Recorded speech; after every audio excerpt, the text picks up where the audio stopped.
ಸ್ನೇಹಿತರೆ ನಮಸ್ಕಾರ. ಬೆಂಗಳೂರಿನ ಬಗ್ಗೆ ಹೇಳಬೇಕಾದ್ರೆ ಎಲ್ಲರಿಗೂ ಮೊದಲು ನೆನಪಿಗೆ ಬರೋದು ಟ್ರಾಫಿಕ್ ಜಾಮ್. ಬೆಳಗಿನ ಆಫೀಸ್ ಟೈಮ್ನಿಂದ ಸಂಜೆ ಪೀಕ್ ಅವರ್ಸ್ವರೆಗೂ ಸಿಗ್ನಲ್ಗಳಿಂದ ಬರುವ ಕಿಕ್ಕಿರಿದ ವಾಹನಗಳು ನಗರದ ದಿನಚರಿಯ ಭಾಗವಾಗಿಬಿಟ್ಟಿವೆ. ಇದೇ ಟ್ರಾಫಿಕ್ ಸಮಸ್ಯೆಗೆ ಪರಿಹಾರ ಹುಡುಕಲು ಬೆಂಗಳೂರಿನಲ್ಲಿ ಮೊಟ್ಟ ಮೊದಲ ಬಾರಿಗೆ ಟನಲ್ ರೋಡ್ ಪ್ರಾಜೆಕ್ಟ್ನ ಆಲೋಚನೆ ಬಂತು. ಇದು ಸಾಮಾನ್ಯ ಅಂಡರ್ ಪಾಸ್ ಅಲ್ಲ, ಸಂಪೂರ್ಣ ಅಂತಾರಾಷ್ಟ್ರೀಯ ಮಟ್ಟದ ಭೂಗರ್ಭ ಮಾರ್ಗ. ಈ ಟನಲ್ ರೋಡ್ ಯೋಜನೆ ಕೇಂದ್ರ ಸರ್ಕಾರದ ಬೆಂಬಲದೊಂದಿಗೆ ಬೃಹತ್ ಬೆಂಗಳೂರು ಮಹಾನಗರ ಪಾಲಿಕೆ ಮತ್ತು KRDCL Karnataka road development corporation limited ಸಹಯೋಗದಲ್ಲಿ ಮುಂದುವರಿತಿದೆ. ಪ್ರಸ್ತುತ ಯೋಜನೆಯ ಪ್ರಕಾರ ಟನಲ್ ರೋಡ್ ಸುಮಾರು 18 ಕಿಲೋಮೀಟರ್ ಉದ್ದ ಇತ್ತು. ಇದು ಬೆಳ್ಳಂದೂರಿನಿಂದ ಹೆಬ್ಬಾಳದವರೆಗೆ ಸಂಪರ್ಕ ಕಲ್ಪಿಸುವ ಹೆದ್ದಾರಿ ರೀತಿಯ ಸಬ್ಟೆರೇನಿಯನ್ ಕನೆಕ್ಟಿವಿಟಿ ಕೊಡಲಿದೆ. ಈ ಮಾರ್ಗದ ಮುಖ್ಯ ಉದ್ದೇಶ ಸಿಗ್ನಲ್ಗಳನ್ನು ಬಿಟ್ಟು ನೇರವಾಗಿ ಬೆಂಗಳೂರಿನ ಒಂದು ತುದಿಯಿಂದ ಇನ್ನೊಂದು ತುದಿಗೆ ಸಂಚಾರ ಸಾಧ್ಯವಾಗುವಂತೆ ಮಾಡುವುದು. ಇದು ಸುಮಾರು 45 ನಿಮಿಷದ ಪ್ರಯಾಣವನ್ನು ಕೇವಲ 15 ನಿಮಿಷಕ್ಕೆ ಇಳಿಸಬಹುದು ಎನ್ನಲಾಗಿದೆ. ಎಂಜಿನಿಯರಿಂಗ್ ದೃಷ್ಟಿಯಿಂದ ನೋಡಿದರೆ ಈ ಪ್ರಾಜೆಕ್ಟ್ ಟನಲ್ ಬೋರಿಂಗ್ ಮಷೀನ್ ತಂತ್ರಜ್ಞಾನವನ್ನು ಬಳಸಿ ನಿರ್ಮಿಸಲಾಗುತ್ತದೆ. TBM ಅನ್ನು ಸಾಮಾನ್ಯವಾಗಿ ಮೆಟ್ರೋ ರೈಲು ಮಾರ್ಗಗಳ ನಿರ್ಮಾಣದಲ್ಲಿ ಬಳಸ್ತಾರೆ. ಆದರೆ ಇದೇ ತಂತ್ರವನ್ನು ರಸ್ತೆ ಸಂಚಾರಕ್ಕಾಗಿ ಬಳಸೋದು ದೇಶದ ಮಟ್ಟದಲ್ಲಿ ಹೊಸ ಪ್ರಯೋಗ. ಟನಲ್ನಲ್ಲಿ 4 ಲೇನ್ಗಳು ಇರಲಿವೆ. 2 ದಿಕ್ಕುಗಳಲ್ಲಿ 2 ಲೇನ್ಗಳು. ಪ್ರತಿಯೊಂದು ಲೇನ್ನ ಅಗಲ ಸುಮಾರು 3.5 ಮೀಟರ್ ಇರಲಿದೆ. ವಾಹನಗಳ ವೇಗ ಮಿತಿ 60 ಕಿಲೋಮೀಟರ್ ಗಂಟೆಗೆ ಇರಲಿದೆ. ಸುರಕ್ಷತೆಗಾಗಿ ಟನಲ್ನೊಳಗೆ ಏರ್ ಕಂಡೀಷನ್ ವ್ಯವಸ್ಥೆ, ಸ್ಮೋಕ್ ಎಕ್ಸ್ಟ್ರಾಕ್ಷನ್, CCTV ಮಾನಿಟರಿಂಗ್ ಮತ್ತು ಎಮರ್ಜೆನ್ಸಿ ಎಕ್ಸಿಟ್ ಮಾರ್ಗಗಳು ಇರಲಿವೆ. ಯಾವುದೇ ತುರ್ತು ಪರಿಸ್ಥಿತಿಯಲ್ಲಿಯೂ ಜನರ ಸುರಕ್ಷತೆ ಖಾತ್ರಿಯಾಗುವಂತೆ ವಿನ್ಯಾಸ ಮಾಡಲಾಗಿದೆ. ಈ ಯೋಜನೆಯ ಅಂದಾಜು ವೆಚ್ಚ ಸುಮಾರು 14,500 ಕೋಟಿ ರೂಪಾಯಿಯಾಗಿದ್ದು, ಅದರಲ್ಲಿ ಬಹುಭಾಗವನ್ನು ಪಬ್ಲಿಕ್ ಪ್ರೈವೇಟ್ ಪಾರ್ಟ್ನರ್ಶಿಪ್ ಮಾದರಿಯಲ್ಲಿ ಹೂಡಿಕೆ ಮಾಡುವ ಯೋಜನೆ ಇದೆ. ಪ್ರಾಜೆಕ್ಟ್ ಪೂರ್ಣಗೊಂಡ ನಂತರ ಈ ಟನಲ್ ರಸ್ತೆ ಬೆಂಗಳೂರು ನಗರದ ಇತಿಹಾಸದಲ್ಲೇ ಅತಿ ದೊಡ್ಡ ರಸ್ತೆ ಮೂಲಸೌಕರ್ಯ ಯೋಜನೆ ಆಗಲಿದೆ. ಟ್ರಾಫಿಕ್ ಇಳಿಸೋದ್ರ ಜೊತೆಗೆ ಕಾರ್ಬನ್ ಎಮಿಷನ್ ಕಡಿಮೆ ಮಾಡಿ ಪರಿಸರದ ಮೇಲೂ ಉತ್ತಮ ಪರಿಣಾಮ ಬೀರುವ ನಿರೀಕ್ಷೆ ಇದೆ. ಬೆಂಗಳೂರಿನ ರಸ್ತೆ ಟ್ರಾಫಿಕ್ ಸಮಸ್ಯೆ ಹೊಸದೇನಲ್ಲ. ಕಳೆದ 2 ದಶಕಗಳಲ್ಲಿ ನಗರ ಬೆಳವಣಿಗೆ ಎಷ್ಟು ವೇಗವಾಗಿ ನಡೆದಿತ್ತೋ ಅದರಷ್ಟೇ ವೇಗದಲ್ಲಿ ಟ್ರಾಫಿಕ್ ಸಮಸ್ಯೆಯೂ ಹೆಚ್ಚಿತ್ತು. ಪ್ರತಿ ವರ್ಷ ಸರಾಸರಿ 8 ಲಕ್ಷ ಹೊಸ ವಾಹನಗಳು ನಗರದಲ್ಲಿ ಸೇರ್ತಾ ಇವೆ. ಈ ಪ್ರಮಾಣದ ವಾಹನ ಸಂಚಾರವನ್ನು ನಿಭಾಯಿಸಲು ಈಗಿನ ಮೇಲ್ಮೈ ರಸ್ತೆಗಳು ಸಾಕಾಗ್ತಿಲ್ಲ. ಬ್ರಿಡ್ಜ್ಗಳು, ಫ್ಲೈಓವರ್ಗಳು ನಿರ್ಮಿಸಿದ್ರೂ ಸಿಗ್ನಲ್ ಮತ್ತು ಕ್ರಾಸಿಂಗ್ಗಳಲ್ಲಿ ಸಮಯ ವ್ಯರ್ಥವಾಗ್ತದೆ. ಇದೇ ಹಿನ್ನೆಲೆ ಟನಲ್ ರೋಡ್ ಪ್ರಸ್ತಾಪ ಗಂಭೀರವಾಗಿ ಪರಿಗಣಿಸಲಾಯಿತು. ಈ ಯೋಜನೆ ಆರಂಭಿಕ ಹಂತದಲ್ಲಿ ಬೇಸ್ಮೆಂಟ್ ಟ್ರಾನ್ಸಿಸ್ಟ್ ಕಾರಿಡಾರ್ ಎಂಬ ಹೆಸರಿನಲ್ಲಿ ಮಂಡಿಸಲಾಯಿತು. ನಗರ ಹೃದಯ ಭಾಗದಿಂದ ಹೊರಹೊಮ್ಮುವ ಟ್ರಾಫಿಕ್ ಅನ್ನು ಭೂಗರ್ಭದಲ್ಲಿ ಹಾದು ಹೋಗುವಂತೆ ಮಾಡೋದು. ಪ್ರಾಥಮಿಕ ಸರ್ವೆ ಪ್ರಕಾರ ಟನಲ್ ಮಾರ್ಗ ಕೋರಮಂಗಲ, ದೊಮ್ಮಲೂರು, ಮಾನ್ಯತಾ ಟೆಕ್ ಪಾರ್ಕ್ ಮುಂತಾದ ಪ್ರದೇಶಗಳಡಿ ಹಾದು ಹೋಗ್ತದೆ. ಇದರಿಂದ ನಗರದ ಪ್ರಮುಖ IT ಮತ್ತು ವಾಣಿಜ್ಯ ಕೇಂದ್ರಗಳನ್ನು ನೇರವಾಗಿ ಸಂಪರ್ಕಿಸುವ ಅನುಕೂಲ ದೊರೆಯಲಿದೆ. ನಿರ್ಮಾಣದ ವೇಳೆಯಲ್ಲಿ ದಿನನಿತ್ಯ ಟ್ರಾಫಿಕ್ ಅಥವಾ ನಗರ ಮೂಲ ಸೌಕರ್ಯಕ್ಕೆ ತೊಂದರೆಯಾಗದಂತೆ ಹಂತ ಹಂತವಾಗಿ ವಿಭಾಗಿಸಿ ಕೆಲಸ ನಡೆಸಲಾಗುತ್ತದೆ. ಪ್ರತಿ ಸೆಗ್ಮೆಂಟ್ನಲ್ಲಿ TBM ಒಂದೇ ಸಮಯದಲ್ಲಿ ಸುಮಾರು 10 ರಿಂದ 12 ಮೀಟರ್ ತೋಡುತ್ತದೆ. ಈ ತಂತ್ರಜ್ಞಾನದಿಂದ ಭೂಮಿಯ ಮೇಲ್ಮೈಯಲ್ಲಿ ಯಾವುದೇ ಬಿರುಕು ಅಥವಾ ಕುಸಿತ ಉಂಟಾಗದಂತೆ ನಿಯಂತ್ರಣ ಇಡಲಾಗುತ್ತದೆ. ನಿಖರ ಸಂವೇದಕಗಳು ಅಂದರೆ ಸೆನ್ಸರ್ಸ್ ಮೂಲಕ ಪ್ರತಿ ಹಂತದ ಕಂಪನ ಮತ್ತು ಒತ್ತಡ ಮಾಪನ ನಡೆಯುತ್ತೆ. ಟನಲ್ನೊಳಗೆ LED lighting, smart traffic management system ಮತ್ತು real time air quality monitoring ವ್ಯವಸ್ಥೆ ಇರಲಿದೆ. ಇದರಿಂದ ಚಾಲಕರು ಸುರಕ್ಷಿತ ಮತ್ತು ನಿರಾಳ ಸಂಚಾರ ಅನುಭವಿಸಬಹುದು. ಯೋಜನೆಯ ಪ್ರಮುಖ ಆಕರ್ಷಣೆ ಅಂದರೆ ಝೀರೋ ಸಿಗ್ನಲ್ ಕನೆಕ್ಟಿವಿಟಿ. ಅಂದರೆ ಒಮ್ಮೆ ಟನಲ್ಗೆ ಪ್ರವೇಶಿಸಿದ ಬಳಿಕ ಯಾವುದೇ ಸಿಗ್ನಲ್ ಇಲ್ಲದೆ ನೇರವಾಗಿ ಗಮ್ಯಸ್ಥಾನ ತಲುಪಬಹುದು. ಇದು ಸಮಯ ಮತ್ತು ಇಂಧನ ಎರಡನ್ನೂ ಉಳಿಸುತ್ತದೆ. ಟನಲ್ನೊಳಗಿನ ಟ್ರಾಫಿಕ್ ನಿಯಂತ್ರಣಕ್ಕಾಗಿ ಎಐ ಆಧಾರಿತ ಕ್ಯಾಮೆರಾಗಳು ಮತ್ತು ಸ್ಮಾರ್ಟ್ ಸೆನ್ಸಾರ್ಗಳು ಬಳಕೆಯಾಗ್ತವೆ. ಯಾವುದೇ ಅಪಘಾತ, ವಾಹನ ನಿಲುಗಡೆ ಅಥವಾ ಅಗ್ನಿ ಘಟನೆ ಸಂಭವಿಸಿದ್ರೆ ತಕ್ಷಣ ಕಮಾಂಡ್ ಸೆಂಟರ್ಗೆ ಸಿಗ್ನಲ್ ಹೋಗ್ತದೆ. ಟನಲ್ ರೋಡ್ ಯೋಜನೆಗೆ ಬೇಕಾಗುವ ಭೂಮಿ ಅತಿ ಕಡಿಮೆ, ಯಾಕಂದ್ರೆ ಇದು ಭೂಗರ್ಭದಲ್ಲಿರೋದ್ರಿಂದ ಮೇಲ್ಮೈಯಲ್ಲಿ ಮನೆಗಳ ಅಥವಾ ಕಟ್ಟಡಗಳ ತೆರವು ಅಗತ್ಯ ಇಲ್ಲ. ಇದೊಂದು ಪ್ರಮುಖ ಪ್ಲಸ್ ಪಾಯಿಂಟ್ ಆಗಿದೆ. ಬೆಂಗಳೂರು ನಗರದಲ್ಲಿ ಭೂಮಿ ಬೆಲೆ ಬಹಳ ಅಧಿಕ. ಈ ಯೋಜನೆಗೆ ಸರ್ಕಾರ ಮೇಲ್ಮೈ ಭೂಮಿಯನ್ನ ಬಳಸದೆ ಕೆಲಸ ಮಾಡೋದ್ರಿಂದ ಆರ್ಥಿಕವಾಗಿ ದೊಡ್ಡ ಉಳಿತಾಯವಾಗ್ತದೆ. ಟನಲ್ ಒಳಭಾಗದಲ್ಲಿ ವಾತಾವರಣ ನಿಯಂತ್ರಣ ವ್ಯವಸ್ಥೆ ಅಂದ್ರೆ ವೆಂಟಿಲೇಷನ್ ಸಿಸ್ಟಮ್ ಬಹಳ ಮುಖ್ಯ ಪಾತ್ರ ವಹಿಸುತ್ತದೆ. ಹಾನಿಕಾರಕ ಗ್ಯಾಸ್ಗಳು ಸೇರೋದನ್ನು ತಡೆಯಲು ವಿಶಿಷ್ಟ ಜೆಟ್ ಫ್ಯಾನ್ಸ್ ಬಳಸಲಾಗುತ್ತದೆ. ಪ್ರತಿ 500 ಮೀಟರ್ ಅಂತರದಲ್ಲಿ ಈ ಜೆಟ್ ಫ್ಯಾನ್ಸ್ ಸ್ಥಾಪಿಸಲಾಗುತ್ತದೆ. ಇವು ವಾಹನಗಳಿಂದ ಹೊರಬರುವ ಹೊಗೆಯನ್ನ ಸೆನ್ಸರ್ಗಳ ಮೂಲಕ ಗುರುತು ಹಿಡಿದು ಸ್ವಯಂ ಚಾಲಿತವಾಗಿ ಕಾರ್ಯನಿರ್ವಹಿಸುತ್ತವೆ. ಇದೇ ರೀತಿಯಾಗಿ ಎಮರ್ಜೆನ್ಸಿ ಎಕ್ಸಿಟ್ಗಳು ಪ್ರತಿ 250 ಮೀಟರ್ಗೆ ಒಮ್ಮೆ ಇರಲಿವೆ. ಯಾವುದೇ ತುರ್ತು ಪರಿಸ್ಥಿತಿಯಲ್ಲಿ ಜನರು ಪಾದಚಾರಿ ಸುರಂಗದ ಮೂಲಕ ಹೊರಬರಬಹುದು. ಕಮಾಂಡ್ ಕಂಟ್ರೋಲ್ ಸೆಂಟರ್ನಲ್ಲಿ 100 ಸಿಸಿಟಿವಿ ಕ್ಯಾಮೆರಾಗಳು, ಏರ್ ಕ್ವಾಲಿಟಿ ಸೆನ್ಸರ್ಗಳು ಮತ್ತು ಟ್ರಾಫಿಕ್ ಮಾನಿಟರಿಂಗ್ ಸಾಧನಗಳು 24 ಗಂಟೆ ಕಾರ್ಯನಿರ್ವಹಿಸುತ್ತೆ. ಈ ಸೆಂಟರ್ನಲ್ಲಿ ಟ್ರಾಫಿಕ್ನ ಪ್ರವಾಹ, ವೇಗ, ಗಾಳಿ, ಗುಣಮಟ್ಟ ಮತ್ತು ಸುರಕ್ಷತಾ ಅಂಶಗಳ ಮೇಲೆ ನಿಗಾ ಇಡಲಾಗುತ್ತದೆ.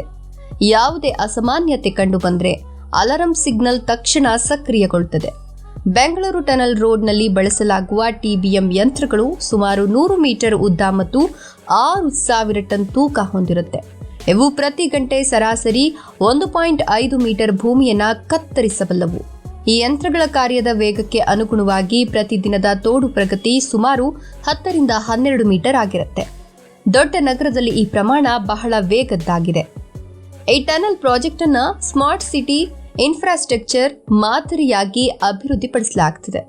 ಎಲ್ಲ ತಂತ್ರಜ್ಞಾನಗಳು ಡಿಜಿಟಲ್ ಕಂಟ್ರೋಲ್ ಸಿಸ್ಟಮ್ ಮೂಲಕ ಸಂಯೋಜಿಸಲ್ಪಟ್ಟಿವೆ. ಟ್ರಾಫಿಕ್ ಫ್ಲೋವನ್ನು ನಿರಂತರವಾಗಿ ವಿಶ್ಲೇಷಿಸಲು ಎಐ ಆಧಾರಿತ ಅಲ್ಗೋರಿದಮ್ ಬಳಸಲಾಗುತ್ತದೆ. ಇದರಿಂದ ಟ್ರಾಫಿಕ್ ಬಾಟಲ್ ನೆಕ್ಗಳು ಅಥವಾ ವಿಳಂಬಗಳ ಮುನ್ಸೂಚನೆ ಪಡೆಯಬಹುದು. ಬೆಂಗಳೂರು ಟನಲ್ ರೋಡ್ ಯೋಜನೆ ಸಂಪೂರ್ಣಗೊಂಡ ಬಳಿಕ ಹೆಬ್ಬಾಳದಿಂದ ಬೆಳ್ಳಂದೂರಿನವರೆಗೆ ಟ್ರಾಫಿಕ್ ಸಮಯದಲ್ಲಿ 60% ಇಳಿಕೆಯಾಗುವ ನಿರೀಕ್ಷೆ ಇದೆ. ಇದರಿಂದ ಔಟರ್ ರಿಂಗ್ ರೋಡ್ ಹಾಗೂ ಏರ್ಪೋರ್ಟ್ ರೋಡ್ ಮೇಲಿರುವ ಒತ್ತಡವು ಕಡಿಮೆಯಾಗುತ್ತದೆ. ಟ್ರಾಫಿಕ್ ಕಡಿಮೆಯಾದರೆ ಇಂಧನ ಬಳಕೆಯೂ ಕಡಿಮೆ ಆಗ್ತದೆ. ಅಂದಾಜು ಪ್ರಕಾರ ಪ್ರತಿದಿನ ಸುಮಾರು 2 ಲಕ್ಷ ಲೀಟರ್ ಡೀಸೆಲ್ ಮತ್ತು ಪೆಟ್ರೋಲ್ ಉಳಿತಾಯ ಸಾಧ್ಯವಾಗುತ್ತೆ. ಇದರಿಂದ ಕಾರ್ಬನ್ ಡೈಆಕ್ಸೈಡ್ ಉತ್ಸರ್ಗವೂ ಕಡಿಮೆಯಾಗ್ತದೆ. ಟನಲ್ ರಸ್ತೆ ಪ್ರತಿ ವರ್ಷ ಸುಮಾರು 1.2 ಲಕ್ಷ ಟನ್ ಕಾರ್ಬನ್ ಎಮಿಷನ್ ತಡೆಗಟ್ಟಬಲ್ಲದು ಅಂತ ಅಭಿಪ್ರಾಯಪಡಲಾಗಿದೆ. ಟನಲ್ ಒಳಗಿನ ರಸ್ತೆ ಬಿಟುಮನ್ ಬದಲು ಕಾಂಕ್ರೀಟ್ ಸರ್ಫೇಸ್ನಿಂದ ನಿರ್ಮಿಸಲಾಗುತ್ತದೆ. ಇದರಿಂದ ದೀರ್ಘಕಾಲದ ಶಕ್ತಿ ಮತ್ತು ಕಡಿಮೆ ನಿರ್ವಹಣೆ ಖಚಿತ. ಕಾಂಕ್ರೀಟ್ ಪೇವ್ಮೆಂಟ್ಗಳು ಉಷ್ಣತೆಯನ್ನ ಕಡಿಮೆ ಶೋಷಿಸುತ್ತವೆ. ಇದರ ಪರಿಣಾಮವಾಗಿ ಟನಲ್ ಒಳಗಿನ ತಾಪಮಾನವು ನಿಯಂತ್ರಣದಲ್ಲಿರುತ್ತೆ. ಟನಲ್ನೊಳಗೆ ನ್ಯಾವಿಗೇಷನ್ ಮಾರ್ಗದರ್ಶನಕ್ಕಾಗಿ ಡಿಜಿಟಲ್ ಸೈನ್ ಬೋರ್ಡ್ಗಳು ಇರಲಿವೆ. ಟನಲ್ ನಿರ್ಮಾಣದ ಮೊದಲ ಹಂತವೆಂದರೆ ಡೀಟೈಲ್ಡ್ ಪ್ರಾಜೆಕ್ಟ್ ರಿಪೋರ್ಟ್ ತಯಾರಿ. ಈ ಹಂತದಲ್ಲಿ ಸರ್ವೆ, ಫಿಸಿಬಿಲಿಟಿ ಸ್ಟಡಿ, ಭೂಗರ್ಭ ವಿಶ್ಲೇಷಣೆ ಹಾಗೂ ಪರಿಸರ ಅಂಕಿಅಂಶಗಳ ಅಧ್ಯಯನ ನಡೆಯುತ್ತೆ. ಡಿಪಿಆರ್ ತಯಾರಿಸಲು ವಿವಿಧ ಎಂಜಿನಿಯರಿಂಗ್ ಕಂಪನಿಗಳು ಹಾಗೂ ತಜ್ಞ ಸಂಸ್ಥೆಗಳು ಕೆಲಸ ಮಾಡ್ತವೆ. ಪ್ರತಿ ಕಿಲೋಮೀಟರ್ಗೂ ಬೇರೆ ಬೇರೆ ಭೂಗರ್ಭ ಗುಣಲಕ್ಷಣಗಳಿವೆ. ಅದಕ್ಕೆ ತಕ್ಕ ತಂತ್ರಜ್ಞಾನವನ್ನು ಆಯ್ಕೆ ಮಾಡಬೇಕು. ಈ ಪ್ರಾಜೆಕ್ಟ್ನ ಡಿಪಿಆರ್ ಅನ್ನು ಪೂರ್ಣಗೊಳಿಸಲು ಸುಮಾರು 14 ತಿಂಗಳ ಕಾಲ ಬೇಕಾಯಿತು. ಈ ಅವಧಿಯಲ್ಲಿ ವಾಯು ಗುಣಮಟ್ಟ, ನೆಲದ ಸ್ಥಿರತೆ ಹಾಗೂ ಜಲಮಟ್ಟದ ನಿಖರ ಅಂಕಿಅಂಶ ಸಂಗ್ರಹಿಸಲಾಯಿತು. ಡಿಪಿಆರ್ ಅನುಮೋದನೆಯ ನಂತರ ಪರಿಸರ ಸಚಿವಾಲಯದಿಂದ ಕ್ಲಿಯರೆನ್ಸ್ ಪಡೆಯೋದು ಮುಂದಿನ ಹಂತ. ಟನಲ್ ನಿರ್ಮಾಣದಿಂದ ಪರಿಸರಕ್ಕೆ ಹಾನಿ ಆಗಬಾರದು ಎಂಬುದು ಪ್ರಮುಖ ಪ್ರಾಮಾಣಿಕತೆ. ಇದರ ಭಾಗವಾಗಿ ಗಾಳಿಯ ಹರಿವು, ಶಬ್ದ ಮಾಲಿನ್ಯ ಹಾಗೂ ವೃಕ್ಷ ನಾಶದ ಅಂಕಿಅಂಶಗಳನ್ನು ವಿಶ್ಲೇಷಿಸಲಾಯಿತು. ವರದಿಯ ಪ್ರಕಾರ ಈ ಯೋಜನೆಯಿಂದ ಮೇಲ್ಮೈ ಪರಿಸರಕ್ಕೆ ಅತಿ ಕಡಿಮೆ ಪರಿಣಾಮ ಬೀಳ್ತದೆ. ಕೆಲಸವನ್ನು ಡಿಸೈನ್ ಅಂಡ್ ಬಿಲ್ಡ್ ಮಾದರಿಯಲ್ಲಿ ಮಾಡಲಾಗ್ತದೆ. ಅಂದರೆ ಅದೇ ಕಂಪನಿ ವಿನ್ಯಾಸದಿಂದ ಹಿಡಿದು ನಿರ್ಮಾಣವಾಗುವವರೆಗೆ ಸಂಪೂರ್ಣ ಹೊಣೆ ಹೊರುತ್ತದೆ. ಈ ಮಾದರಿಯಿಂದ ಸಮಯ ಉಳಿತಾಯವಾಗ್ತದೆ ಹಾಗೂ ತಾಂತ್ರಿಕ ಜವಾಬ್ದಾರಿ ಸ್ಪಷ್ಟವಾಗಿರುತ್ತೆ. ಎಲ್ಲ ನಿರ್ಧಾರಗಳು ಕೇಂದ್ರ ಕಮಾಂಡ್ನಿಂದ ನೇರವಾಗಿ ತೆಗೆದುಕೊಳ್ಳಲಾಗುತ್ತೆ. ನಿರ್ಮಾಣದ ವೇಳೆ ಭೂಗರ್ಭ ಜಲಮಟ್ಟದ ನಿರ್ವಹಣೆ ಬಹಳ ಮುಖ್ಯ. ನೈಸರ್ಗಿಕ ಜಲಪ್ರವಾಹ ಅಡ್ಡಿಯಾಗದಂತೆ ಪೈಪ್ ಡ್ರೈನೇಜ್ ಸಿಸ್ಟಮ್ ಸ್ಥಾಪಿಸಲಾಗುತ್ತೆ. ಇದು ಟನಲ್ನ ಒಳಭಾಗದಲ್ಲಿ ನೀರಿನ ಒತ್ತಡದಿಂದ ಉಂಟಾಗಬಹುದಾದ ಹಾನಿಯನ್ನು ತಡೆಗಟ್ಟುತ್ತೆ. ಬೆಂಗಳೂರು ಟನಲ್ ರೋಡ್ ನಿರ್ಮಾಣದಲ್ಲಿ 24x7 ಶಿಫ್ಟ್ಗಳಲ್ಲಿ ಸಾವಿರಾರು ಕಾರ್ಮಿಕರು ಹಾಗೂ ತಾಂತ್ರಿಕ ತಜ್ಞರು ಭಾಗವಹಿಸುತ್ತಿದ್ದಾರೆ. ಪ್ರತಿ ಟಿಬಿಎಂ ಯಂತ್ರದ ತಂಡಕ್ಕೆ ಸುಮಾರು 60 ಮಂದಿ ಸದಸ್ಯರು ಇರುತ್ತಾರೆ. ಪ್ರತಿ ಶಿಫ್ಟ್ನಲ್ಲಿ ಮೆಕ್ಯಾನಿಕಲ್ ಎಂಜಿನಿಯರ್, ಎಲೆಕ್ಟ್ರಿಕಲ್ ಸ್ಪೆಷಲಿಸ್ಟ್, ಸುರಕ್ಷತಾ ಅಧಿಕಾರಿ ಮತ್ತು ಟಿಬಿಎಂ ಆಪರೇಟರ್ ಇರ್ತಾರೆ. ಎಲ್ಲ ಕಾರ್ಯಾಚರಣೆಗಳು ಪ್ರೋಟೋಕಾಲ್ ಪ್ರಕಾರ ನಡೆಯುತ್ತೆ. ನಿರ್ಮಾಣ ಹಂತದಲ್ಲಿ ಡಿಜಿಟಲ್ ಪ್ರಾಜೆಕ್ಟ್ ಟ್ರ್ಯಾಕಿಂಗ್ ಸಿಸ್ಟಮ್ ಬಳಕೆಯಾಗುತ್ತೆ. ಇದರಿಂದ ಪ್ರತಿ ಹಂತದ ಪ್ರಗತಿ ನೇರವಾಗಿ ದಾಖಲಾಗುತ್ತೆ. ಈ ಡೇಟಾವನ್ನು ಬಿಬಿಎಂಪಿ ಮತ್ತು ಕೆಆರ್ಡಿಸಿಎಲ್ ಕಮಾಂಡ್ ಸೆಂಟರ್ಗಳಿಗೆ ರಿಯಲ್ ಟೈಮ್ನಲ್ಲಿ ಹಂಚಲಾಗುತ್ತೆ. ಇದರ ಮೂಲಕ ಯಾವುದೇ ತಾಂತ್ರಿಕ ಸಮಸ್ಯೆ ತಕ್ಷಣ ಪರಿಹಾರವಾಗುತ್ತೆ. ಪ್ರತಿದಿನದ ತೋಡು ಪ್ರಮಾಣ, ಪ್ಲೇಟ್ ಅಳವಡಿಕೆ ಹಾಗೂ ಭೂಗರ್ಭ ಸ್ಥಿರತೆ ವರದಿ ಸ್ವಯಂಚಾಲಿತವಾಗಿ ಜನರೇಟ್ ಆಗುತ್ತೆ. ಟನಲ್ ಮೇಲ್ಮೈ ಪ್ರದೇಶದಲ್ಲಿ ಟ್ರಾಫಿಕ್ ನಿಯಂತ್ರಣಕ್ಕಾಗಿ ತಾತ್ಕಾಲಿಕ ಮಾರ್ಗ ಬದಲಾವಣೆಗಳನ್ನು ಮಾಡಲಾಗುತ್ತೆ. ಈ ಯೋಜನೆಗಳು ಸಿಟಿ ಟ್ರಾಫಿಕ್ ಪೊಲೀಸ್ ಇಲಾಖೆಯಿಂದ ಸಂಯೋಜಿತವಾಗಿರುತ್ತೆ. ಸಾರ್ವಜನಿಕರಿಗೆ ತೊಂದರೆಯಾಗದಂತೆ ಕಾರ್ಯಕ್ಷೇತ್ರದ ಸುತ್ತ ಶಬ್ದ ಮತ್ತು ಧೂಳು ನಿಯಂತ್ರಣ ಬ್ಯಾರಿಯರ್ಗಳು ಸ್ಥಾಪಿಸಲಾಗಿದೆ. ಈ ಬ್ಯಾರಿಯರ್ಗಳು ನಾಯ್ಸ್ ರಿಡಕ್ಷನ್ ಪ್ಯಾನೆಲ್ ಮತ್ತು ಡಸ್ಟ್ ಸಪರೇಷನ್ ಸ್ಪ್ರಿಂಕಲ್ಸ್ ಒಳಗೊಂಡಿರುತ್ತೆ. ಇದು ಪರಿಸರ ಮಾನದಂಡಗಳನ್ನು ಪಾಲಿಸಲು ಸಹಾಯ ಮಾಡುತ್ತೆ. ಬೆಂಗಳೂರು ಟನಲ್ ರೋಡ್ ಯೋಜನೆಗೆ ಅಂತಾರಾಷ್ಟ್ರೀಯ ಸಲಹೆಗಾರರನ್ನು ಕೂಡ ನೇಮಿಸಲಾಗಿದೆ. ಇವರು ಸ್ವಿಟ್ಜರ್ಲ್ಯಾಂಡ್, ಜರ್ಮನಿ ಮತ್ತು ಜಪಾನ್ನ ಸುರಂಗ ತಂತ್ರಜ್ಞಾನ ತಜ್ಞರು. ಈ ತಜ್ಞರ ಅನುಭವದಿಂದ ಯೋಜನೆ ಭಾರತದಲ್ಲಿನ ಇತರ ನಗರಗಳಿಗೆ ಮಾದರಿಯಾಗಲಿದೆ. ಮುಂಬೈ ಮತ್ತು ಹೈದರಾಬಾದ್ ನಗರಗಳಲ್ಲೂ ಇದೇ ಮಾದರಿಯನ್ನು ಅಧ್ಯಯನ ಮಾಡ್ತಿವೆ. ಈ ಯೋಜನೆ ಯಶಸ್ವಿಯಾದರೆ ಭವಿಷ್ಯದಲ್ಲಿ ಬೆಂಗಳೂರು ಇನ್ನು 4 ಭಾಗಗಳಲ್ಲಿ ಟನಲ್ ರೋಡ್ ನಿರ್ಮಾಣದ ಪ್ರಸ್ತಾಪಗಳು ಬರಬಹುದು. ಬೆಂಗಳೂರು ಟನಲ್ ರೋಡ್ ನಿರ್ಮಾಣ ಪೂರ್ಣಗೊಂಡ ಬಳಿಕ ನಗರ ಸಂಚಾರ ಮಾದರಿಯು ಸಂಪೂರ್ಣ ಬದಲಾಗಬಹುದು ಅಂತ ಯೋಜಕರು ನಂಬಿದ್ದಾರೆ. ಟ್ರಾಫಿಕ್ ಕಡಿಮೆಯಾಗೋದ್ರಿಂದ ಸಾರ್ವಜನಿಕ ಸಾರಿಗೆ ಹೆಚ್ಚು ಪರಿಣಾಮಕಾರಿಯಾಗಿ ಕಾರ್ಯನಿರ್ವಹಿಸಬಹುದು. ಮೆಟ್ರೋ ಹಾಗೂ ಬಿಎಂಟಿಸಿ ಮಾರ್ಗಗಳಲ್ಲಿನ ಸಮಯ ನಿಖರವಾಗುತ್ತದೆ. ಇಂಧನ ಉಳಿತಾಯದಿಂದ ರಾಜ್ಯಕ್ಕೆ ವರ್ಷಕ್ಕೆ ಸುಮಾರು 900 ಕೋಟಿ ರೂಪಾಯಿ ಆರ್ಥಿಕ ಲಾಭ ಸಾಧ್ಯವೆಂದು ಅಂದಾಜಿಸಲಾಗಿದೆ. ಈ ಯೋಜನೆಯಿಂದ ಉದ್ಯೋಗಾವಕಾಶಗಳು ಹೆಚ್ಚಾಗಿವೆ. ನಿರ್ಮಾಣದ ಹಂತದಲ್ಲೇ 5,000ಕ್ಕೂ ಹೆಚ್ಚು ಜನರಿಗೆ ನೇರ ಉದ್ಯೋಗ ದೊರೆತಿದೆ. ಪ್ರಾಜೆಕ್ಟ್ ನಂತರ ನಿರ್ವಹಣೆ, ಸುರಕ್ಷತಾ ನಿಯಂತ್ರಣ ಮತ್ತು ತಾಂತ್ರಿಕ ಸಹಾಯ ವಿಭಾಗಗಳಲ್ಲಿ ಶಾಶ್ವತ ಕೆಲಸಗಳು ಸೃಷ್ಟಿಯಾಗಲಿವೆ. ಬೆಂಗಳೂರು ಟನಲ್ ರೋಡ್ ಮಾತ್ರವಲ್ಲ, ಇದರ ಸುತ್ತಲಿನ ಪ್ರದೇಶಗಳಿಗೂ ನೇರ ಪ್ರಯೋಜನ ಸಿಗಲಿದೆ. ಹೆಬ್ಬಾಳ, ಬನಶಂಕರಿ, ಕೋರಮಂಗಲ ಮತ್ತು ಬಿಟಿಎಂ ಪ್ರದೇಶಗಳಲ್ಲಿ ಆಸ್ತಿ ಮೌಲ್ಯ ಹೆಚ್ಚುವ ಸಾಧ್ಯತೆ ಇದೆ. ಟ್ರಾಫಿಕ್ ಕಡಿಮೆಯಾಗೋದ್ರಿಂದ ಶಬ್ದ ಮಾಲಿನ್ಯ ಕೂಡ ಕಡಿಮೆಯಾಗ್ತದೆ. ಗಾಳಿ ಗುಣಮಟ್ಟ ಸುಧಾರಿಸುತ್ತದೆ ಹಾಗೂ ನಿವಾಸಿಗಳಿಗೆ ಜೀವನ ಮಟ್ಟ ಉತ್ತಮವಾಗುತ್ತೆ. ಬೆಂಗಳೂರು ಟನಲ್ ರೋಡ್ ಯೋಜನೆಯ ವಿನ್ಯಾಸದಲ್ಲಿ 2 ಪ್ರಮುಖ ಪೋರ್ಟಲ್ ಎಂಟ್ರಿ ಪಾಯಿಂಟ್ಗಳು ಇವೆ. ಒಂದು ಬೆಳ್ಳಂದೂರಿನ ಬಳಿ, ಮತ್ತೊಂದು ಹೆಬ್ಬಾಳದ ಬಳಿ. ಈ ಎಂಟ್ರಿ ಪಾಯಿಂಟ್ಗಳ ವಿನ್ಯಾಸವು ಅತಿ ನವೀನ. ಸಿಗ್ನಲ್ ಇಲ್ಲದೆ ನೇರವಾಗಿ ಒಳಹೋಗುವಂತೆ ರ್ಯಾಂಪ್ಗಳು ವಿನ್ಯಾಸಗೊಂಡಿವೆ. ಒಳಗೋಗುವಾಗ ವಾಹನ ವೇಗ ನಿಧಾನವಾಗಿ 40 km/hಗೆ ಇಳಿಯುತ್ತೆ. ಟನಲ್ ಒಳಗೆ 60 km/h ವೇಗದಲ್ಲಿ ನಿರಂತರ ಪ್ರಯಾಣ ಸಾಧ್ಯ. ಹೊರಬರುವಾಗ ಬೆಳಕಿನ ತೀವ್ರತೆ ಬದಲಾವಣೆಯಿಂದ ಚಾಲಕರು ಅಸಹಜ ಅನುಭವಿಸದಂತೆ ಟ್ರಾನ್ಸಿಸ್ಟೆನ್ಸ್ ಲೈಟಿಂಗ್ ಝೋನ್ ಇರಲಿದೆ. ಈ ವಲಯದಲ್ಲಿ ಲೈಟಿಂಗ್ ಇಂಟೆನ್ಸಿಟಿ ನಿಧಾನವಾಗಿ ಕಡಿಮೆಯಾಗುತ್ತದೆ. ಇದು ದೃಷ್ಟಿ ಸುರಕ್ಷೆಗೆ ಅತ್ಯಂತ ಮುಖ್ಯ. ಬೆಂಗಳೂರು ಟನಲ್ ರೋಡ್ ಇಂದ ಪ್ರಯಾಣ ಸಮಯದ ಉಳಿತಾಯದ ಜೊತೆಗೆ ಇಂಧನ ಬಳಕೆಯಲ್ಲಿಯೂ ದೊಡ್ಡ ಪ್ರಮಾಣದ ವ್ಯತ್ಯಾಸ ಕಾಣಬಹುದು. ಒಂದು ಸಾಮಾನ್ಯ ಕಾರು ದಿನಕ್ಕೆ ಸರಾಸರಿ 15 ನಿಮಿಷ ಟ್ರಾಫಿಕ್ನಲ್ಲಿ ಕಳೆಯುತ್ತೆ. ಈ ಟನಲ್ ನಿರ್ಮಾಣವಾದರೆ ಆ ಸಮಯದ ಬಹುಭಾಗ ಉಳಿಯಲಿದೆ. ನಗರ ಯೋಜಕರು ಹೇಳುವಂತೆ ವರ್ಷಕ್ಕೆ ಒಟ್ಟು 8 ಕೋಟಿ ಗಂಟೆಗಳಷ್ಟು ಸಮಯ ಉಳಿತಾಯ ಸಾಧ್ಯ. ಈ ಉಳಿತಾಯವು ನೇರವಾಗಿ ಉತ್ಪಾದಕತೆಯ ಮೇಲೆ ಪರಿಣಾಮ ಬೀರುತ್ತದೆ. ಕಚೇರಿಗಳಿಗೆ ಸಮಯಕ್ಕೆ ತಲುಪೋದು, ಸರಕು ಸಾಗಣೆ ವೇಗ ಹೆಚ್ಚೋದು, ಇವುಗಳೆಲ್ಲ ಆರ್ಥಿಕ ಬೆಳವಣಿಗೆಗೆ ಸಹಕಾರಿ. ಈ ಯೋಜನೆಯಿಂದ ಬೆಂಗಳೂರು ನಗರವು ಸ್ಮಾರ್ಟ್ ಸಿಟಿ ಇನ್ಫ್ರಾಸ್ಟ್ರಕ್ಚರ್ ಪಟ್ಟಿಯಲ್ಲಿ ಮುಂಚೂಣಿಯಲ್ಲಿ ಇರಬಹುದು. ಪ್ರಾಜೆಕ್ಟ್ ಯಶಸ್ವಿಯಾದರೆ ಭವಿಷ್ಯದಲ್ಲಿ ನಗರ ಯೋಜನೆಗಳಲ್ಲಿ ಭೂಗರ್ಭ ಸಾರಿಗೆ ಮಾರ್ಗಗಳಿಗೆ ಹೆಚ್ಚು ಆದ್ಯತೆ ನೀಡಲಾಗುವುದು. ಈ ಯೋಜನೆಯಿಂದ ಹೊರಹೊಮ್ಮುವ ಪ್ರಮುಖ ತಾಂತ್ರಿಕ ಪಾಠ, ಸಣ್ಣ ಸ್ಥಳದಲ್ಲೂ ದೊಡ್ಡ ಮೂಲಸೌಕರ್ಯ ನಿರ್ಮಾಣ ಸಾಧ್ಯವೆಂಬುದು. ಬೆಂಗಳೂರು ಟನಲ್ ರೋಡ್ ಯೋಜನೆ ಒಂದು ರೀತಿಯಲ್ಲಿ ದೇಶದ ಮೊದಲ ಮೆಗಾ ರೋಡ್ ಟನಲ್ ಆಗಿ ಪರಿಗಣಿಸಬಹುದು. ಇಂತಹ ಭೂಗರ್ಭ ಮಾರ್ಗಗಳು ಈಗಾಗಲೇ ಟೋಕಿಯೋ, ಸಿಂಗಾಪುರ್ ಮತ್ತು ದುಬೈ ನಗರಗಳಲ್ಲಿ ಯಶಸ್ವಿಯಾಗಿ ಕಾರ್ಯನಿರ್ವಹಿಸುತ್ತಿವೆ. ಬೆಂಗಳೂರು ಯೋಜನೆಯು ಈ ನಗರಗಳ ಮಾದರಿಗಳನ್ನು ಅಧ್ಯಯನ ಮಾಡಿ ಭಾರತೀಯ ಪರಿಸ್ಥಿತಿಗೆ ಹೊಂದಿಕೊಂಡ ವಿನ್ಯಾಸ ಅಳವಡಿಸಿಕೊಂಡಿದೆ. ಟನಲ್ ಒಳಗೆ ಸುರಕ್ಷತಾ ಮಾನದಂಡಗಳು ಅಂತಾರಾಷ್ಟ್ರೀಯ ಮಟ್ಟದಲ್ಲಿ ಇರಲಿವೆ. ಪ್ರತಿ ಕಿಲೋಮೀಟರ್ಗೆ ಫೈರ್ ಹೈಡ್ರಂಟ್, ಸ್ಮೋಕ್ ಡಿಟೆಕ್ಟರ್ ಹಾಗೂ ತುರ್ತು ಸಂವಹನ ಪ್ಯಾನೆಲ್ ಇರಲಿದೆ. ಯಾವುದೇ ಅಪಘಾತ ಸಂಭವಿಸಿದರೆ ವಾಹನ ಚಾಲಕರು SOS ಬಟನ್ ಒತ್ತಿದ್ರೆ ತಕ್ಷಣ ಕಮಾಂಡ್ ಸೆಂಟರ್ಗೆ ಅಲಾರಂ ಹೋಗುತ್ತೆ. ಆ ಸ್ಥಳದ ಕ್ಯಾಮೆರಾಗಳು ತಕ್ಷಣ ಆಕ್ಟಿವ್ ಆಗಿ ಸಿಚುವೇಶನ್ ಮಾನಿಟರ್ ಮಾಡುತ್ತೆ. ಅಗ್ನಿಶಾಮಕ ವಾಹನ ಮತ್ತು ರೆಸ್ಕ್ಯೂ ತಂಡಗಳು ಕೆಲವು ನಿಮಿಷಗಳಲ್ಲೇ ಸ್ಥಳವನ್ನು ತಲುಪುತ್ತೆ. ಬೆಂಗಳೂರು ಟನಲ್ ರೋಡ್ ಒಳಗೆ ರೆಸ್ಕ್ಯೂ ವಾಹನಗಳು ನಿರ್ದಿಷ್ಟ ಮಾರ್ಗದಲ್ಲಿ ಮಾತ್ರ ಸಂಚರಿಸುತ್ತೆ. ಈ ಮಾರ್ಗವನ್ನು ಎಮರ್ಜೆನ್ಸಿ ಆಕ್ಸಿಸ್ ಲೈನ್ ಅಂತ ಕರೆಯಲಾಗುತ್ತೆ. ಈ ಲೈನ್ ಸಾಮಾನ್ಯವಾಗಿ ವಾಹನಗಳಿಗೆ ಮುಚ್ಚಿರ್ತದೆ. ಆದರೆ ಅಗತ್ಯ ಇದ್ದಾಗ ಕಂಟ್ರೋಲ್ ಸೆಂಟರ್ನಿಂದ ಲೈಟ್ ಸಿಗ್ನಲ್ ಮೂಲಕ ತೆರೆಯಲಾಗುತ್ತದೆ.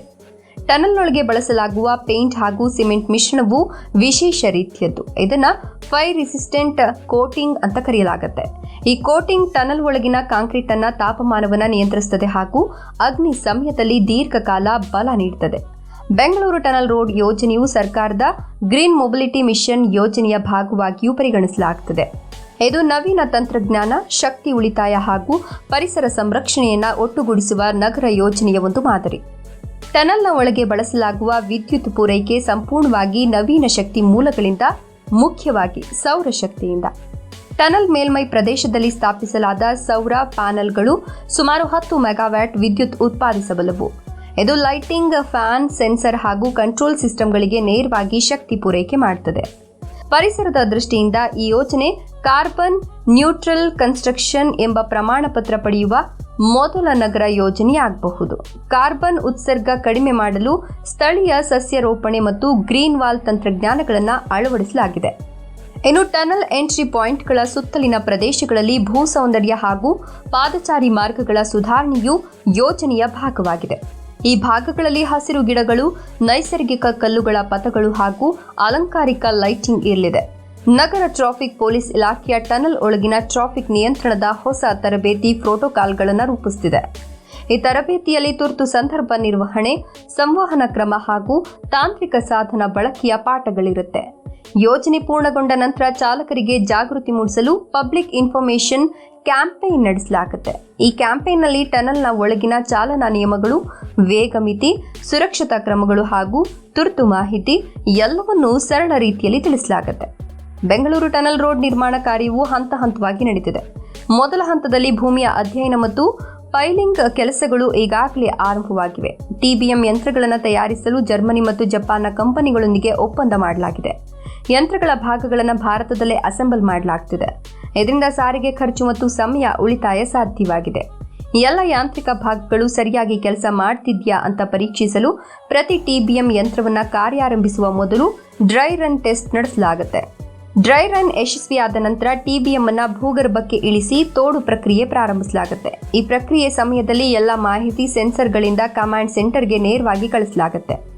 ಬೆಂಗಳೂರು ಟನಲ್ ರೋಡ್ ಯೋಜನೆಗೆ ರಾಜ್ಯ ಸರ್ಕಾರದಿಂದ 25% ನಿಧಿ, ಕೇಂದ್ರದಿಂದ 30% ನಿಧಿ, ಉಳಿದ 45% ಖಾಸಗಿ ಹೂಡಿಕೆಗಾರರಿಂದ ಬಂದಿದೆ. ಈ ಮಾದರಿಯನ್ನ ಹೈಬ್ರಿಡ್ ಆನ್ಯುಟಿ ಮಾಡೆಲ್ ಅಂತ ಕರೆಯಲಾಗುತ್ತೆ. ಅಂದ್ರೆ ಖಾಸಗಿ ಹೂಡಿಕೆದಾರರು ನಿರ್ಮಾಣ ನಂತರ ನಿರ್ವಹಣೆ ಹೊಣೆ ಹೊರುತ್ತಾರೆ. ನಿರ್ಮಾಣ ಪೂರ್ಣಗೊಂಡ ನಂತರ ನಿರ್ವಹಣೆ ಅವಧಿ ಸುಮಾರು 15 ವರ್ಷಗಳವರೆಗೆ ಖಾಸಗಿ ಕಂಪನಿಯ ನಿಯಂತ್ರಣದಲ್ಲಿರುತ್ತೆ. ಈ ಅವಧಿಯಲ್ಲಿ ಲೈಟಿಂಗ್, ಸಿಸಿಟಿವಿ, ಫ್ಯಾನ್, ಸಿಗ್ನಲ್ ಸಿಸ್ಟಮ್ಗಳು ಹಾಗೂ ಸುರಕ್ಷತಾ ಉಪಕರಣಗಳ ನಿರ್ವಹಣೆ ನಡೆಯುತ್ತೆ. ಯೋಜನೆಗೆ ವಿದೇಶಿ ಹೂಡಿಕೆ ಆಸಕ್ತಿ ಕೂಡ ಹೆಚ್ಚಿದೆ. ಕೆಲವು ಯುರೋಪಿಯನ್ ಇನ್ಫ್ರಾಸ್ಟ್ರಕ್ಚರ್ ಫಂಡ್ಸ್ ಹೂಡಿಕೆ ಮಾಡಲು ಆಸಕ್ತಿ ತೋರಿವೆ. ಇದರ ಪರಿಣಾಮವಾಗಿ ಯೋಜನೆಗೆ ಅಂತಾರಾಷ್ಟ್ರೀಯ ಮಾನದಂಡದ ಹಣಕಾಸು ನಿಯಂತ್ರಣ ಹಾಗೂ ಗುಣಮಟ್ಟದ ಖಾತರಿ ದೊರೆಯಲಿದೆ. ಬೆಂಗಳೂರು ಟನಲ್ ರೋಡ್ ನಿರ್ಮಾಣದ ವೇಳೆ ಸ್ಥಳೀಯ ತಾಂತ್ರಿಕ ಕಾಲೇಜುಗಳ ವಿದ್ಯಾರ್ಥಿಗಳಿಗೂ ತರಬೇತಿ ಅವಕಾಶ ನೀಡಲಾಗುತ್ತಿದೆ. ಎಂಜಿನಿಯರಿಂಗ್ ವಿದ್ಯಾರ್ಥಿಗಳಿಗೆ ಟನಲ್ ಬೋರಿಂಗ್ ತಂತ್ರಜ್ಞಾನ ಮತ್ತು ಡಿಜಿಟಲ್ ಮಾನಿಟರಿಂಗ್ ಸಿಸ್ಟಮ್ ಕುರಿತು ಪ್ರಾಯೋಗಿಕ ತರಬೇತಿ ನೀಡಲಾಗುತ್ತೆ. ಇದು ಮುಂದಿನ ತಲೆಮಾರಿಗೆ ಹೊಸ ತಾಂತ್ರಿಕ ಜ್ಞಾನ ಮತ್ತು ಉದ್ಯೋಗಾವಕಾಶಗಳನ್ನು ತೆರೆಯುತ್ತೆ. ಯೋಜನೆ ಪ್ರಗತಿ ಸಾರ್ವಜನಿಕರಿಗೆ ಪಾರದರ್ಶಕವಾಗಿರಲು ಅಧಿಕೃತ ವೆಬ್ಸೈಟ್ ಮತ್ತು ಆ್ಯಪ್ ಮೂಲಕ ನೇರ ನವೀಕರಣಗಳನ್ನು ನೀಡಲಾಗುತ್ತಿದೆ. ಜನರು ಪ್ರತಿ ಹಂತದ ಫೋಟೋ, ವಿಡಿಯೋ ಹಾಗೂ ಪ್ರಗತಿ ವರದಿ ಆನ್ಲೈನ್ನಲ್ಲಿ ನೋಡಬಹುದು. ಈ ಪಾರದರ್ಶಕತೆ ಸರ್ಕಾರದ ವಿಶ್ವಾಸಾರ್ಹತೆಯನ್ನು ಹೆಚ್ಚಿಸುತ್ತದೆ ಮತ್ತು ನಾಗರಿಕರಲ್ಲಿ ಯೋಜನೆ ಬಗ್ಗೆ ನಂಬಿಕೆ ಮೂಡಿಸುತ್ತದೆ. ಬೆಂಗಳೂರು ಟನಲ್ ರೋಡ್ ಯೋಜನೆಯಲ್ಲಿನ ಅತ್ಯಂತ ಸವಾಲುಗಳಲ್ಲಿ ಒಂದು ನೆಲದ ವೈವಿಧ್ಯತೆ. ಕೆಲವೆಡೆ ಕಲ್ಲು ಕಠಿಣವಾಗಿದ್ದು, ಕೆಲವೆಡೆ ಮಣ್ಣಿನ ಭಾಗಗಳು ಹೆಚ್ಚು. ಈ ಬದಲಾವಣೆಗಳಿಗೆ ತಕ್ಕಂತೆ ಟಿಬಿಎಂ ಯಂತ್ರದ ಕಟ್ಹೆಡ್ ಬ್ಲೇಡ್ಸ್ ಬದಲಾಯಿಸಬೇಕಾಗುತ್ತೆ. ಈ ಬ್ಲೇಡ್ಸ್ಗಳನ್ನು ಹೈ ಕಾರ್ಬನ್ ಸ್ಟೀಲ್ನಿಂದ ತಯಾರಿಸಲಾಗುತ್ತೆ. ಪ್ರತಿ ಬ್ಲೇಡ್ ಸುಮಾರು 400 ಕಿಲೋಗ್ರಾಂ ತೂಕವಿರುತ್ತೆ. ಒಂದು ಕಟ್ ಹೆಡ್ನಲ್ಲಿ ಒಟ್ಟು 60 ಬ್ಲೇಡ್ಸ್ ಇರುತ್ತೆ. ಇವುಗಳ ತೂಕದಿಂದ ಭೂಗರ್ಭ ಕತ್ತರಿಸುವ ಸಾಮರ್ಥ್ಯ ಹೆಚ್ಚುತ್ತೆ. ಯಂತ್ರದ ಮುಂದಿನ ಭಾಗದಲ್ಲಿ ನೀರು ಮತ್ತು ಬಾಂಡಿಂಗ್ ಸ್ಲರಿ ಮಿಶ್ರಣ ಸಿಂಪಡಿಸಲಾಗುತ್ತೆ. ಇದು ಧೂಳು ಮತ್ತು ಉಷ್ಣತೆಯನ್ನು ನಿಯಂತ್ರಿಸುತ್ತೆ. ಪ್ರತಿದಿನದ ತೋಡು ಪ್ರಗತಿಯನ್ನು GPS ಮೂಲಕ ನಿಖರವಾಗಿ ಟ್ರ್ಯಾಕ್ ಮಾಡಲಾಗುತ್ತೆ. ಯಾವ ಸ್ಥಳದಲ್ಲಿ ಎಷ್ಟು ಆಳ ತೋಡಲಾಗಿದೆ ಎಂಬುದನ್ನು ನಿಖರವಾಗಿ ತಿಳಿಯಬಹುದು. ಈ ಡೇಟಾವನ್ನು ಉಪಗ್ರಹ ಸಂವೇದಕಗಳ ಮೂಲಕ ನಿರಂತರವಾಗಿ ಪರಿಶೀಲಿಸಲಾಗುತ್ತೆ. ಟನಲ್ ಒಳಗಿನ ಸಂವಹನ ವ್ಯವಸ್ಥೆ ಅತ್ಯಾಧುನಿಕವಾಗಿದೆ. ಫೈಬರ್ ಆಪ್ಟಿಕ್ ನೆಟ್ವರ್ಕ್ನಿಂದ ವಾಯ್ಸ್ ಮತ್ತು ಡೇಟಾ ಸಂಚಾರ ನಡೆಯುತ್ತೆ. ಯಾವುದೇ ತಾಂತ್ರಿಕ ದೋಷ ಉಂಟಾದರೆ ಕಮಾಂಡ್ ಸೆಂಟರ್ನಿಂದ ತಕ್ಷಣ ಬ್ಯಾಕಪ್ ಸಿಸ್ಟಮ್ ಸಕ್ರಿಯಗೊಳ್ಳುತ್ತೆ. ಟನಲ್ನೊಳಗಿನ ಬೆಳಕು ಸಂಪೂರ್ಣವಾಗಿ LED ಆಧಾರಿತವಾಗಿದೆ. ಇದು ಶಕ್ತಿ ಉಳಿತಾಯ ಮತ್ತು ದೀರ್ಘಾವಧಿ ನಿರ್ವಹಣೆಗೆ ಸಹಾಯಕ. ಬೆಂಗಳೂರು ಟನಲ್ ರೋಡ್ ಒಳಗೆ 24x7 ಮಾನಿಟರಿಂಗ್ ಮಾಡುವ ಕಮಾಂಡ್ ಮತ್ತು ಕಂಟ್ರೋಲ್ ಸೆಂಟರ್ ನಗರದ ಹೆಬ್ಬಾಳ ಭಾಗದಲ್ಲಿ ನಿರ್ಮಿಸಲಾಗುತ್ತಿದೆ. ಈ ಕೇಂದ್ರದಲ್ಲಿ ದೊಡ್ಡ ಡಿಜಿಟಲ್ ವಾಲ್ಗಳು, 100 ಕ್ಯಾಮೆರಾ ಫೀಡ್ಗಳು ಮತ್ತು ಸೆನ್ಸಾರ್ ಡೇಟಾ ಪ್ರದರ್ಶನ ವ್ಯವಸ್ಥೆ ಇರಲಿದೆ. ಟ್ರಾಫಿಕ್ ಸುರಕ್ಷತೆಗಾಗಿ ಪ್ರತಿ ಲೇನ್ನೊಳಗೆ ಸ್ಪೀಡ್ ಡಿಟೆಕ್ಷನ್ ಕ್ಯಾಮೆರಾಗಳು ಇರುತ್ತೆ. ವೇಗ ಮಿತಿಯನ್ನು ಮೀರುವ ವಾಹನಗಳಿಗೆ ಸ್ವಯಂಚಾಲಿತ ಚಾಲನ್ ಕಳಿಸಲಾಗುತ್ತೆ. ಬೆಂಗಳೂರು ಟನಲ್ ರೋಡ್ನ ಒಳಗಿನ ಲೇನ್ ಮಾರ್ಕಿಂಗ್ಗಳು ಮತ್ತು ಸೈನ್ ಬೋರ್ಡ್ಗಳು ಫೋಟೋ ಲುಮಿನೆಸೆಂಟ್ ಪೇಂಟ್ನಿಂದ ಮಾಡಲಾಗುತ್ತೆ. ಇದು ಕತ್ತಲೆಯಲ್ಲಿಯೂ ಪ್ರಕಾಶಿಸುತ್ತೆ. ಸುರಂಗದ ಒಳಗಿನ ಗೋಡೆಗಳಿಗೆ ಶಬ್ದ ಶೋಷಕ ಕೋಟಿಂಗ್ ಹಚ್ಚಲಾಗುತ್ತೆ. ಇದರಿಂದ ಎಕೋ ಪರಿಣಾಮ ಕಡಿಮೆಯಾಗುತ್ತೆ. ಬೆಂಗಳೂರು ಟನಲ್ ರೋಡ್ನಲ್ಲಿ ಬಳಸಲಾಗುವ ಡ್ರೈನೇಜ್ ಸಿಸ್ಟಮ್ ಅತ್ಯಂತ ಪರಿಣಾಮಕಾರಿ. ಇದು ಮಳೆ ನೀರು ಅಥವಾ ಸೋರಿಕೆ ನೀರನ್ನು ತಕ್ಷಣ ಹೊರಹಾಕುತ್ತೆ. ಪ್ರತಿ 500 ಮೀಟರ್ಗೆ ಪಂಪ್ ಸ್ಟೇಷನ್ ಇರುತ್ತೆ. ಇವು ನೀರನ್ನು ರೀಸೈಕಲ್ ಮಾಡಿ ಪುನಃ ತಾಂತ್ರಿಕ ಬಳಕೆಗೆ ಕಳಿಸ್ತವೆ. ಟನಲ್ ಒಳಗೆ ಶುದ್ಧ ಗಾಳಿ ಹರಿವಿಗೆ ಆಕ್ಸಿಜನ್ ಲೆವೆಲ್ ಸೆನ್ಸರ್ಗಳು ಇರಲಿವೆ. ಗಾಳಿ ಗುಣಮಟ್ಟ ಕಡಿಮೆಯಾದರೆ ಫ್ಯಾನ್ಸ್ ತಕ್ಷಣ ಸಕ್ರಿಯಗೊಳ್ತವೆ. ಬೆಂಗಳೂರು ಟನಲ್ ರೋಡ್ ಯೋಜನೆಯು ಭವಿಷ್ಯದಲ್ಲಿ EV ವಾಹನಗಳಿಗೆ ಪ್ರೋತ್ಸಾಹ ನೀಡುವಂತೆ ವಿನ್ಯಾಸಗೊಂಡಿದೆ. ಟನಲ್ನ ಎಂಟ್ರಿ ಪಾಯಿಂಟ್ಗಳಲ್ಲಿ ಚಾರ್ಜಿಂಗ್ ಸ್ಟೇಷನ್ಗಳು ಇರಲಿವೆ. ಈ ಚಾರ್ಜಿಂಗ್ ಪಾಯಿಂಟ್ಗಳು ವೇಗದ ಚಾರ್ಜಿಂಗ್ ತಂತ್ರಜ್ಞಾನ ಬಳಸಿ ಕೇವಲ 15ರಿಂದ 20 ನಿಮಿಷಗಳಲ್ಲಿ ವಾಹನ ಚಾರ್ಜ್ ಮಾಡಬಲ್ಲವು. ಇದು ಶಾಶ್ವತ ಶಕ್ತಿ ಬಳಕೆಗೆ ಸಹಾಯಕವಾಗಿದ್ದು ನಗರದ ಪರಿಸರ ಗುರಿಗಳನ್ನು ಸಾಧಿಸಲು ಸಹಾಯ ಮಾಡುತ್ತದೆ. ಟನಲ್ ರೋಡ್ ಪ್ರಾಜೆಕ್ಟ್ನ ನಂತರದ ಹಂತದಲ್ಲಿ ಎಲೆಕ್ಟ್ರಿಕಲ್ ಮತ್ತು ಎಲೆಕ್ಟ್ರಾನಿಕ್ ವ್ಯವಸ್ಥೆಗಳನ್ನು ಅಳವಡಿಸಲಾಗುತ್ತೆ. ಇದರಲ್ಲಿ ಲೈಟಿಂಗ್, CCTV, ಸ್ಪೀಕರ್ ಸಿಸ್ಟಮ್, ಸೆನ್ಸರ್ಗಳು ಮತ್ತು ಕಮಾಂಡ್ ಲೇನ್ಗಳು ಸೇರಿವೆ. ಎಲ್ಲ ತಂತ್ರಜ್ಞಾನ ವ್ಯವಸ್ಥೆಗಳು ಸೆಂಟ್ರಲ್ SCADA ಸಿಸ್ಟಮ್ ಮೂಲಕ ಕಾರ್ಯನಿರ್ವಹಿಸಲ್ಪಡುತ್ತವೆ. SCADA ಅಂದರೆ ಸೂಪರ್ವೈಸರಿ ಕಂಟ್ರೋಲ್ ಅಂಡ್ ಡಾಟಾ ಅಕ್ವಿಸಿಷನ್ಸ್, ಅಂದರೆ ಎಲ್ಲ ಉಪಕರಣಗಳನ್ನು ನೇರವಾಗಿ ನಿಯಂತ್ರಿಸುವ, ಡೇಟಾವನ್ನು ಸಂಗ್ರಹಿಸುವ ಕೇಂದ್ರ ವ್ಯವಸ್ಥೆ. ಟನಲ್ ರೋಡ್ ಯೋಜನೆ ಪೂರ್ಣಗೊಂಡ ಬಳಿಕ 6 ತಿಂಗಳ ಪೈಲಟ್ ಟೆಸ್ಟಿಂಗ್ ಹಂತ ಇರುತ್ತೆ. ಈ ಅವಧಿಯಲ್ಲಿ ಟ್ರಾಫಿಕ್ ಸುರಕ್ಷತೆ, ಗಾಳಿ ಗುಣಮಟ್ಟ ಮತ್ತು ಬೆಳಕು ತೀವ್ರತೆಯಂಥ ಎಲ್ಲ ಅಂಶಗಳನ್ನು ನೈಜ ಪರಿಸ್ಥಿತಿಯಲ್ಲಿ ಪರೀಕ್ಷಿಸಲಾಗುತ್ತೆ. ಯಾವುದೇ ದೋಷ ಕಂಡು ಬಂದರೆ ಅದನ್ನು ತಕ್ಷಣ ಸರಿಪಡಿಸಲಾಗುತ್ತೆ. ಪೈಲಟ್ ಹಂತ ಯಶಸ್ವಿಯಾದ ನಂತರ ಮಾತ್ರ ಸಾರ್ವಜನಿಕ ಪ್ರಯೋಗ ಆರಂಭವಾಗುತ್ತೆ. ಟನಲ್ ರೋಡ್ ಪೂರ್ಣ ಪ್ರಮಾಣದ ಕಾರ್ಯಾಚರಣೆ ಪ್ರಾರಂಭವಾದಾಗ ನಗರ ಟ್ರಾಫಿಕ್ನಲ್ಲಿ ತಕ್ಷಣದ ಬದಲಾವಣೆ ಕಂಡುಬರುವ ನಿರೀಕ್ಷೆ ಇದೆ. ಹೆಬ್ಬಾಳದಿಂದ ಬೆಳ್ಳಂದೂರಿನವರೆಗೆ ಈಗಿನ 45ರಿಂದ 60 ನಿಮಿಷದ ಪ್ರಯಾಣ ಕೇವಲ 15 ನಿಮಿಷಕ್ಕೆ ಇಳಿಯಲಿದೆ. ಔಟರ್ ರಿಂಗ್ ರೋಡ್ ಮೇಲೆ ಇರುವ ಸಿಗ್ನಲ್ ಟ್ರಾಫಿಕ್ ಪ್ರಮಾಣ 30ರಷ್ಟು ಕಡಿಮೆಯಾಗುವ ಅಂದಾಜು ಇದೆ. ಈ ಬದಲಾವಣೆ ನಗರ ಸಾರಿಗೆ ವ್ಯವಸ್ಥೆಗೆ ಹೊಸ ಉಸಿರಾಗಬಹುದು. ಟ್ರಾಫಿಕ್ ಇಳಿಕೆಯ ಜೊತೆಗೆ ವಾಯು ಗುಣಮಟ್ಟದಲ್ಲಿ ಸುಧಾರಣೆ ಕಾಣಬಹುದು.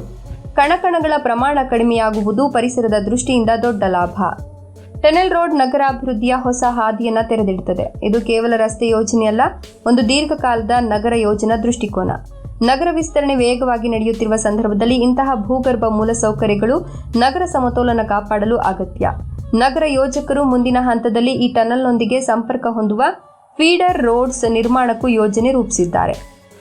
ಈ ಮಾರ್ಗಗಳು ಮುಖ್ಯ ನಗರ ಬೀದಿಗಳನ್ನು ಟನಲ್ ಎಂಟ್ರಿ ಪಾಯಿಂಟ್ಗಳಿಗೆ ನೇರವಾಗಿ ಕನೆಕ್ಟ್ ಮಾಡ್ತವೆ. ಟನಲ್ ಬಳಕೆದಾರರಿಗೆ ಸುಲಭ ಪಾವತಿ ವ್ಯವಸ್ಥೆಯೂ ಇರಲಿದೆ. ಆಟೋಮೆಟಿಕ್ ಟೋಲ್ ಡಿಡಕ್ಷನ್ ವ್ಯವಸ್ಥೆಯಿಂದ ವಾಹನಗಳ ವೇಗ ಕಡಿಮೆಯಾಗದೆ ಪಾವತಿಯಾಗ್ತದೆ. ಇದು ಫಾಸ್ಟ್ ಟ್ರ್ಯಾಕ್ ತಂತ್ರಜ್ಞಾನ ಆಧಾರಿತವಾಗಿದ್ದು ಯಾವುದೇ ನಿಲುಗಡೆ ಇಲ್ಲದೆ ಪಾವತಿ ನಡೆಯುತ್ತೆ. ಬೆಂಗಳೂರು ಟನಲ್ ರೋಡ್ನೊಳಗೆ ವೈಫೈ ಹಾಗೂ 4G 5G ಕವರೇಜ್ ಇರುತ್ತೆ. ಚಾಲಕರು ನ್ಯಾವಿಗೇಷನ್ ಅಥವಾ ಎಮರ್ಜೆನ್ಸಿ ಸಂಪರ್ಕಕ್ಕಾಗಿ ಇದನ್ನು ಬಳಸಬಹುದು. ಯೋಜನೆಯು ನಗರ ಪ್ರವಾಸೋದ್ಯಮಕ್ಕೂ ಸಹಕಾರಿಯಾಗಲಿದೆ. ಟನಲ್ನ ಆಕರ್ಷಕ ವಿನ್ಯಾಸ ಮತ್ತು ಲೈಟಿಂಗ್ ನಗರಕ್ಕೆ ಹೊಸ ಗುರುತಾಗಬಹುದು. ಯೋಜನೆಯನ್ನು ಪೂರ್ಣಗೊಳಿಸುವ ಅವಧಿ ಪ್ರಾರಂಭಿಕ ಅಂದಾಜಿನ ಪ್ರಕಾರ 2028ರ ಅಂತ್ಯ ಅಥವಾ 2029ರ ಮೊದಲ ತ್ರೈಮಾಸಿಕ. ಈ ಗಡುವು ಸಾಧಿಸಲು ಪ್ರತಿ ತಿಂಗಳು ಪ್ರಗತಿ ವರದಿ ಕೇಂದ್ರ ಸರ್ಕಾರಕ್ಕೆ ಕಳಿಸಲಾಗುತ್ತದೆ. ಯೋಜನೆ ಪೂರ್ಣಗೊಂಡ ನಂತರ ಬೆಂಗಳೂರು ಟನಲ್ ರೋಡ್ನ ನಗರದ ಇತಿಹಾಸದಲ್ಲಿ ಪ್ರಮುಖ ತಿರುವಾಗಲಿದೆ. ಇದು ಬೆಂಗಳೂರು ನಗರವನ್ನು ಭವಿಷ್ಯನಿಗೊಳಿಸುವ ಮೂಲಸೌಕರ್ಯ ಯೋಜನೆ ಎಂದು ತಜ್ಞರು ಪರಿಗಣಿಸಿದ್ದಾರೆ. ಟ್ರಾಫಿಕ್ ಮುಕ್ತ ಸಂಚಾರದಿಂದ ಆರ್ಥಿಕ ಚಟುವಟಿಕೆಗಳು ವೇಗ ಪಡೆಯುತ್ತವೆ. ಉದ್ಯಮಗಳಿಗೆ ಸಮಯ ಉಳಿತಾಯವಾಗುತ್ತೆ. ನಗರ ನಿವಾಸಿಗಳಿಗೆ ಹೆಚ್ಚು ಸಮಾಧಾನಕರ ದಿನನಿತ್ಯ ಸಂಚಾರ ದೊರೆಯುತ್ತೆ. ಬೆಂಗಳೂರು ಟನಲ್ ರೋಡ್ ಯೋಜನೆಯು ನಗರ ಯೋಜನಾ ಇತಿಹಾಸದಲ್ಲಿ India's deepest urban road tunnel ಎಂಬ ಹೊಸ ದಾಖಲೆ ಮೂಡಿಸಬಹುದು.